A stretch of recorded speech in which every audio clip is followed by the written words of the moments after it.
Can you talk more about how you discovered your twin flame and what kind of happened in your life after that? And so our journey started 25 years ago as going to chiropractic school.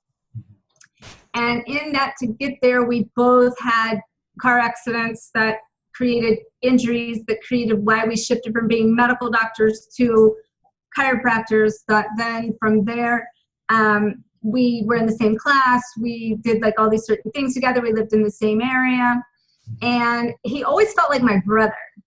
And I went to him for every business aspect of everything I needed help. And honestly, I don't know that I would have started my own chiropractic office had he not been by my side helping me do it. Right. So see, he was helping me all along. I just didn't have a label for it. And we were so connected, and we always practiced within 1 or 2 miles of each other too. Wow. Like we were just that connected. In fact, our buildings are three buildings apart now. Mm-hmm. And I have actually been in his office at one time, and he actually kept me in the door when I was going through a bad business partnership at one time. He opened up the door and helped me like be the light, and as I was like a deer in headlights, he was my light to guide me so much through that process. Mm-hmm. And otherwise I felt like I was gonna like pretty much like lose it, like personally, you know, like, so he was there for me in that process. Mm-hmm. So then as time evolved and I felt like he challenged me to like think of a 3-year lease after saying do month to month, and that challenge created all these thoughts of, well, what do I want to do for the next 3 years, and do I want to do this or this? And so there were challenges. He started challenging me with it then, you know. So then from there it was like, okay, well, if I'm going to like do a 3-year lease, then it's time for me to move. So I actually moved out and left at that time. And as I did, then we kind of went into a separation of year and a half where I just had chiropractors there and whatnot. And then after that time, I felt guided to go back for whatever reason. And all the chiropractors in my office had left. And when I went back to see him and we reconnected, he was going through personal challenges. He had been going through the whole time anyway. And that happened in 2012 when that whole ascension stuff started. Mm-hmm. So then when we came back together, we came back in a new way, and came back in a way that I was helping him energetically heal some of his own karma, his own past. Mm-hmm. And so he then, without consciously knowing it, and through helping him together, he consciously know he was doing it, but it helped me create a blueprint for other twin flames to follow. And for another way to get into like being able to help others, and it activated my spiritual gifts, helped me tap into like all of the alignment of the my skills, my guidance, my connection, and from there it just continued to evolve. And then the book came about from that. And now like we've kind of done it backwards. There are some things with that we're working out differently now based on some different things. But had we done it the way most people did, it never would have been like, it had to be done this way. Right. For us to be able to bring this message in to help other people, basically. Yeah, because like you said, you kind of have to live it so you can kind of be a guide and example for others, you know, because if you don't have that experience, it's going to be a lot harder. And you definitely experienced a lot of that, which was so cool to read in your book. If you'd like, can you talk more about your book and like what general it's about and what we can get from it, like just from the author's point of view? Twin Flame Code Breaker, and it's 1111 key codes, the secret to unlocking unconditional love and finding your way home. It's about finding inner peace and happiness, which is heaven on earth, basically, which is finding yourself and finding unconditional love. So when I wrote the book, I have to tell you, like, I did it from a standpoint of a vessel. Mm-hmm. I knew I was channeling it, but I also, at the same token, I was unlocking my voice. Like, I knew there was a message in me, like I said, since I was a kid, writing, and I would write. And it was like I was trying to get this message out. And it took me going from head logic into heart language to be able to connect through the heart and allow the vessel and the energy to come in, to allow it to flow and come through me to get it out. Mm-hmm. Once I kind of did that, once the book came out, see, when I started the book, I didn't exactly know like what was coming out in the book. I also didn't know I would open up as much or share as much or tell as much, you know. But I saw very quickly that it was one, part of my own healing, but two, I know it was what people needed to hear for their own message when it came to my story and my journey of it. But in addition to that, once it came out, I said I launched my soul into the stratosphere. Because I mean, it's literally, did not hold back through it. Like I let it all come out. And after I finished that book, I cried for 5 days, and I didn't pick up my phone and call a soul for 5 days, because I laid in bed crying because I knew my life would never be the same again, but in a good way. Right. You know, and I feel like that it also healed me in that process. But so for to help people, I feel like it takes a lot of dots and a lot of pieces that's out there and puts it together collectively to help people understand more of why they're doing this. Right. You know, and how it aligns with the planetary involvement and the planetary action and the contracts. Also rebooting their soul and how they can release and purge that karma in order to come into like a higher state of their being, and then how to reclaim their life and how to create unification within the self, how to create harmonization within self to be able to plug into the unity of the planetary, the harmony of the planetary that's coming in collectively too.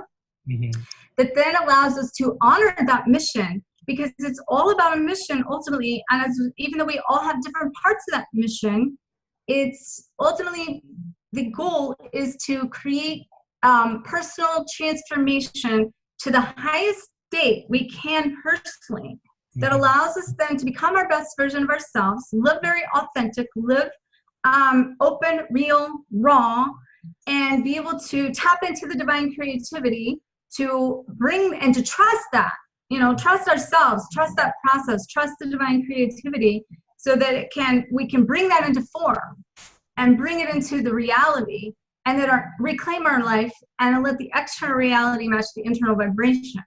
And so I feel like that the book kind of covers all of what I just said in that aspect. And it also comes from a standpoint that, depending on where the reader is and how much they know, it kind of fits mainstream. Like, you know, I have had some reviews saying it was bare bones on one of the Amazon reviews. I've had, you know, some people that's felt a little confused, but of course everybody's on a different level. They just are. Not everybody's in the same place. I feel like this is a very midstream place that gives everybody all of the best and pulls everything together, not to mention the story and my story and the inspiration that it pulls together. And to be able to basically offer hope and clarity for other people that they're not alone, you know, because so many times they feel like they're alone and they get stuck in that. And it's a very lonely place out there, because even in the twin flame world, people are afraid to say, oh, I'm a twin flame, you know? Like, what exactly is a twin flame? We are all twin souls. Okay, so that means that when we're a soul, right? Yeah. When we incarnate from a ray, so what some people hear the term twin ray or an ascension ray. Okay, so that energy is a spectrum of a rainbow. That is an energy that we emit and that we come from, that can range from the blue lowest vibration up to the violet of the highest vibration. So when we incarnate from a ray, and a different ray every lifetime, basically. So each one that we come in from, they carry virtues and they carry lessons, and it carries missions and connection to guides, certain guides and angels that is part of those rays. So the more you can understand those rays, the more you can understand more of what your mission is. So I do color ray readings and help twins identify that. But when we're a twin soul, basically that twin soul is splits in two, but it's not two halves of one soul. It's literally when we incarnate as an energetic spark, okay, creating two separate souls. And as I was saying earlier, you create a contract, an evolutionary contract that says, I'm going to take this portion and you're going to take that portion, and we're going to weave in and out of those lives in order to be able to share and gather knowledge and wisdom, because the power of two is greater than one, right. Which the twin flame is very biblical. You know, it's very much aligned in all the biblical principles. Right. And I even show that in my book, how the connection to those biblical principles and how the energy is connected even to biblical. Yeah. And so, and it's not from a religious standpoint, it's literally from, you know, an aspect of just those concepts, because it like all exist in time. It's just a matter of time and space. Mm-hmm. And so with the twin soul, basically, your soul, twin soul, when one's incarnated and one's not, and you weave in and out of lifetimes. But then once it's time to reunite, as I said earlier, and you both come into the same lifetime, what happens is, because you're these energetic templates that carry the same polarities of an opposite polarities, as well as direct relation polarities of masculine and feminine energies. Mm-hmm. And when you come into the physical contact, because first of all, let me say this, you're corded with your twin through a golden thread. That means no matter which lifetime, it's like an umbilical cord kind of thing. No matter which lifetime and who's in and who's not, you're always connected. There is no separation, and there is knowledge and wisdom that's constantly being, you know, funneled through and connected with that. Mm-hmm. So when you actually come in and you come in the physical dimension, you then start to merge your chakras, start to like connect in a way that it creates a ionic attachment that starts to automatically create this bond that starts to do all kinds of things. Starts to activate, wake up, connect, align, clear out the karma. And it's doing these things that are beyond your conscious control. But you don't even have to like necessarily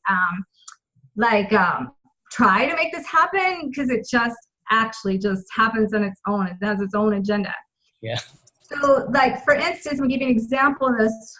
My twin experience when this happened and this activation happened, we'd been like friends for over 20 years. But when we came together energetically to work on the energetic planes and to go through this, and this happened, and on our very first session where we were doing this, our like energies locked, and we both had this out-of-body drunken state for like a couple days after. That's because our energy was just taking over, and all these powerful things were going on to download, upgrade, activate things inside of us to code us with all of this stuff. It's like the coding actually is already in there, but it's activating the code inside. Mm-hmm. So when you have that happen, what I just said, the two souls then come together energetically and connect to creating a spark. And that spark and the exact neutrality between the combination of your masculine and your feminine energies, that spark is the flame. So that's when the two souls come together and create the term twin flame once you've merged on that level. Mm-hmm. And so it's very deep. Like, it's very, like I said, quantum physics. So, you know, the cool thing is that's how I was in training, to understand the alchemical process of how they're in relation, direct relation and opposite polarity. And so what I help people do is like identify where these polarities are and help the individual remove those polarities, because let's just say you've been in a template that's this way. Okay. So we're breaking apart the template and separation, and we're creating this harmonization and unification of individual souls. And when one shifts, the other one has to shift. Right. And then to come back together into a new template, it's a whole different type of energetic attachment. Wow. And it literally goes through alchemy in the process. Mm-hmm. And so would you say then soulmates are then the relationships that you have to guide you to where you kind of need to go? Like, that's right. Okay. That's right. To get you prepared to open up and release some karma. One of the things I notice a lot is that soulmate will help you identify your karmic pattern. Right. And they help you identify the karmic pattern as saying, like, for me, it was being the fixer in that relationship and of everyone in my whole life. Mm-hmm. And I realized very quickly once I was coming out of that, I do not want to be a fixer ever again in my life.